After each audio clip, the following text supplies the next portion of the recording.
কেন আজান দিলে যায় না মানুষ মসজিদে। দেলোয়ার হোসেন সাইদি সাহেব আমার নাম পছন্দ করেন, এরশাদ সাহেব আমাকে পছন্দ। তুমি দুঃখ পাও, তুমি কষ্ট পাও, সেখানে রাজনীতিতে যাওয়া উচিত। অনেকে অবহেলিত ছিল না এবং এই 17 বছর 16 বছরের কথা বলে অনেকে সুযোগ নিচ্ছে। আমি পৃথিবীর কোথাও সেটেল হবো না। আই লাভ বাংলাদেশ, চিটাগং গেছে, লাভ ইউ। আমার খারাপ যাচ্ছে না, কারণ কি? কারণ আমি কোনো রাজনীতি করি না, কোনো ফরেন নো পলিটিক্স। যারা আমাকে ডাকবেন আমি সবার জন্য গাই। আমি কিন্তু 2003 সালে বেগম মানে আমাদের সাবেক প্রধানমন্ত্রী বেগম খালেদা জিয়ার সাথে গান করতে গিয়েছিলাম।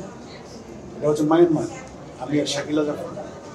তো সেখানে যে গানটা আমি গিয়ে একদম মাঠ করে দিয়েছিলাম, সেই গানটা এখন মানুষের মাধ্যমে জানিয়ে শুনতে যে হইজার ভিতর গাতি রে কমে তোমারে, কত বছর আগে দেখো, সিনার লগে বান্দি রে কমে তোমারে অননাই রে, হইজার ভিতর গাতি রে কমে তোমারে। তো ওনার সফর সঙ্গে গিয়ে বার্মার রাজা পর্যন্ত এই গানে নেচেছিল লুঙ্গি পরে, আমার মনে আছে। সেখানে জনাব তারেক রহমান ছিলেন, তখনকার ফরেন মিনিস্টার, বাণিজ্যমন্ত্রী মুর্শিদ খান, তারেক রহমান সাহেব, ফালু ভাই, এই শেখ হাসিনা আমল ভাই আমাকে গান করিয়েছে গানের লোক নিয়ে। সেখানে ডিসি সাহেব আমাকে গান করিয়েছে, আমি গাইতে চাই। দেলোয়ার হোসেন সাইদি সাহেব আমার গান পছন্দ করেন, তার ছেলেদের সাথেও কিন্তু এখন আমার ভালো শুনবে। এখন দেখা গেলো আমার জড়িত এরশাদ সাহেব আমাকে পছন্দ। ক্যামেরাতে দেখা কত ভক্ত ছিলেন এরশাদ সাহেব প্রেসিডেন্ট, তিনি আমার খুব ভক্ত ছিলেন। রাজনীতি আমার মনে হয় শিল্পীদের রাজনীতিতে যাওয়া উচিত। অনেকে অবহেলিত ছিল না এবং এই 17 বছর 16 বছরের কথা বলে অনেকে সুযোগ নিচ্ছে। দেখা গেল তারা কন্টিনিউ গান করে গেছে, সেটা কোনো ব্যাপার না। যারা ওরকম ভাবে একদম পলিটিক্সের সাথে জড়িত ছিল তাদের তো একটা সমস্যা হচ্ছে।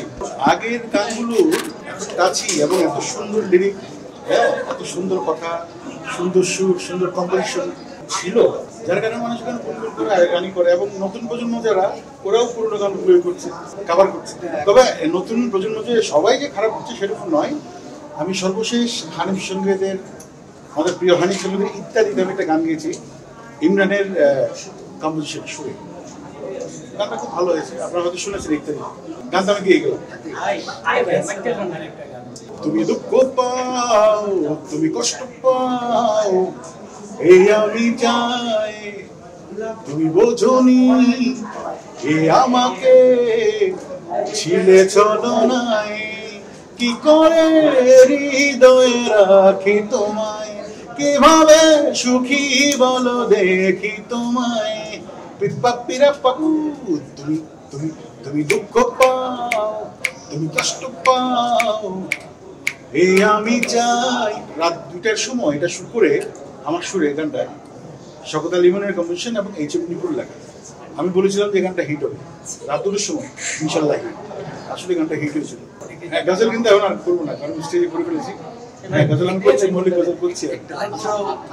कोई दुख दे को माया, कोई दुख सहने को आया, कोई दुख देने को आया, कोई दुख सहने को आया।